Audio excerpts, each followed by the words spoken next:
Cancers, so it's me Alexis. Welcome back to my astrology channel, and today I'm going to be giving you guys your new moon horoscope in Virgo on August 30th.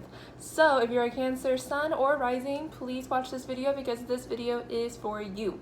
So let's go ahead and kind of talk about the astrological part of this. So Cancer, as I said earlier, this is going to be a new moon in Virgo on August 30th, specifically 6 degrees Virgo. And the sun and moon are going to be conjunct because that's what a new moon is. And then Mars will also be added into the mix. So we got we got three musketeers. We got the sun, we got the moon, and we got the Mars, all in Virgo. And all of these planets are going to be chilling in your third house. So, on top of that, yes, it is your third house. And then on top of that, these three planets are going to be trine to the transing Uranus, which is in your 11th house. So, you're kind of looking at me thinking like, okay, what now?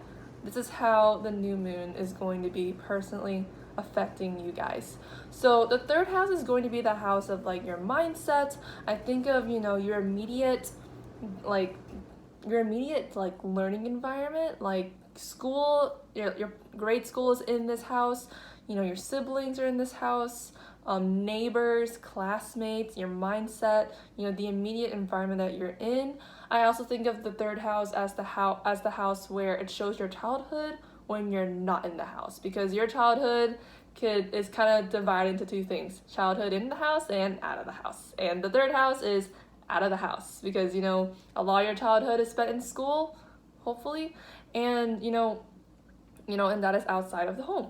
So yeah, that is the third house for you. And with this new moon happening in this third house, this may be a time for you to kind of think about, what are my thought patterns? What are the things that I've learned in my childhood that are actually helpful, practical, and clarifying for me?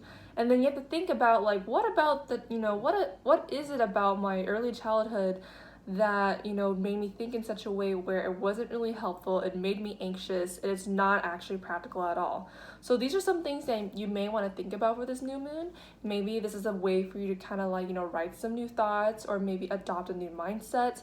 Maybe you're trying to clarify some relationships that you have, like maybe with some old classmates or maybe with your siblings. This is a good time for you to kind of initiate a new clarity into those relationships, and just a new clarity in how you kind of connect into your immediate environment. So there's that for the new moon happening in your third house. And I think this is in your best interest because Taurus, the transiting, Uranus is in Taurus, and Uranus is he's kind of floating in your 11th house. And the 11th house is the house of friendships, it's the house of, community, it's the house where you kind of feel like where you belong. So your sense of belonging is kind of in this 11th house. And kind of combining, the third house and the 11th house together, I wouldn't be surprised if you kind of re-clarified some of your early relationships to kind of stabilize your sense of belonging in friend groups. One specific way that this may kind of end up for you is that maybe you have some old classmates and you don't quite know how the relationship dynamic is. So with this new moon, you go out of your way to kind of re-clarify what's going on. You kind of cleanse out any stress or any anxieties that you have about this relationship, and because you have that clarification, you have a more stable grounding in how you belong in a group of people. Or maybe this is a way for you to kind of mentally cleanse your mind, maybe you've been overly anxious, or maybe you haven't been thinking so positively, and then with this new moon you get real clear, you get real practical about how you actually think. And then because of that clarity, you kind of feel it's easier for you to kind of feel as if you belong somewhere. So Cancer, this is a great way for you to kind of utilize your mind and how you think, so that you that you can feel a little bit safer when you're on the outside. Because the worst that this can manifest for you is you remaining mentally cluttered, or you having anxious, relationship dynamics with some, people in your life, like your siblings and your classmates or your neighbors, to the point where you don't quite know how to belong. And because you don't know how to belong, you kind of create, negative relationship dynamics or maybe a hostility that doesn't need to be there. So Cancer, this is a really great time for you to kind of, feel, comfortable with the outside. So yeah, that is the astrological part for this new moon. Let me go ahead and kind of look at your cards, Cancer.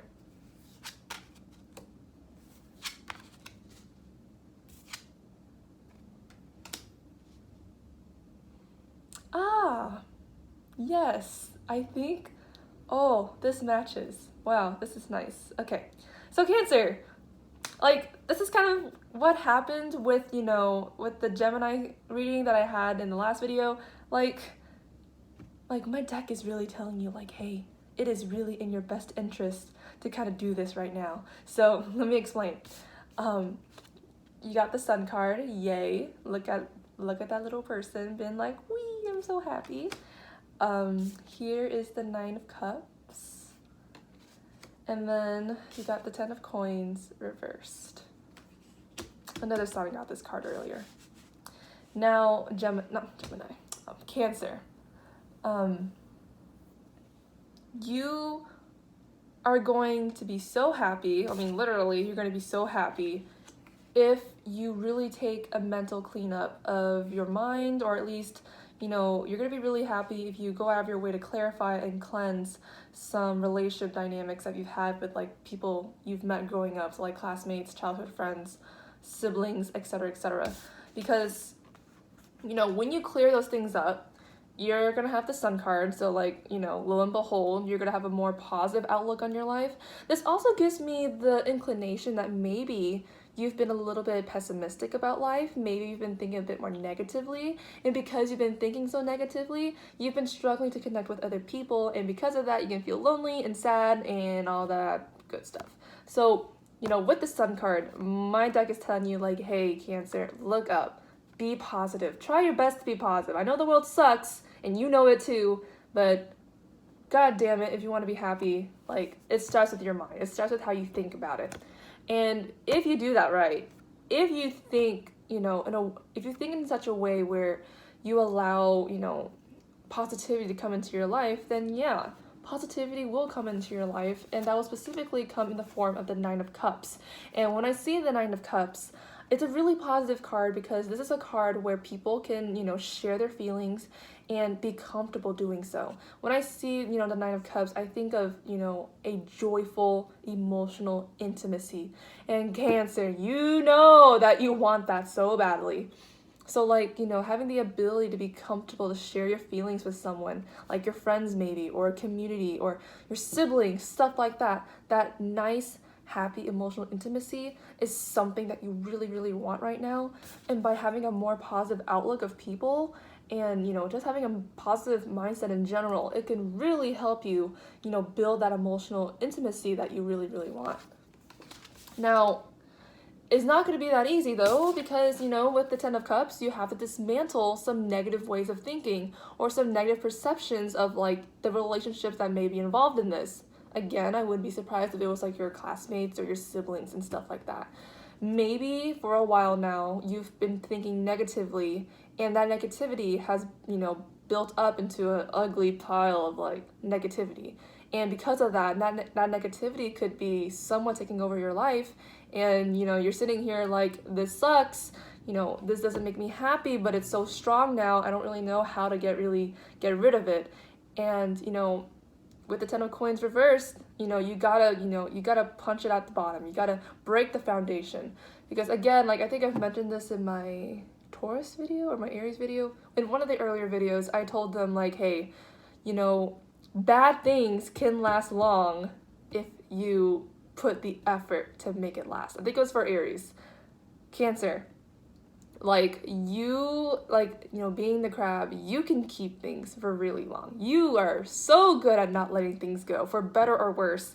And this time, it is really time for you to let go and to kind of release those negative thoughts, or, the ambiguity or the negativity of some of your relationship dynamics. Like, this is time for you to kind of clear things up, and if clearing things up, gets rid of some arbitrary foundations that are not doing so well in your life, then so be it. Let it go. Because I mean, Cancer, you may get mad at me because you're sitting here like, but I don't know how it's gonna be afterwards. It's gonna be uncomfortable. It's gonna be unfamiliar. How am I gonna be happy if I don't have what's familiar to me? Cancer, my question for you is just like, would you rather be familiar with something that will ultimately kill you, or would you rather be unfamiliar with something that is amazing for you? Cancer, you have this amazing ability to familiarize yourself with anything you want. It's amazing because if you choose the right thing, you're gonna be super stable and super set. However, if you familiarize yourself with the worst stuff, the most unhealthy stuff out there, you're not gonna be happy. So yeah, Cancer, again, with this new moon, this is a great time for you to get some clarity on how you think, to get some negativity away in terms of like some of the relationships that you have, your immediate relationships. And if you really get this cleared out, like, you're gonna be in for a beautiful, emotionally fulfilling time. So yeah, Cancer, thank you so much for watching this video. I hope that this video resonates, and I hope you guys have a great new moon. See ya.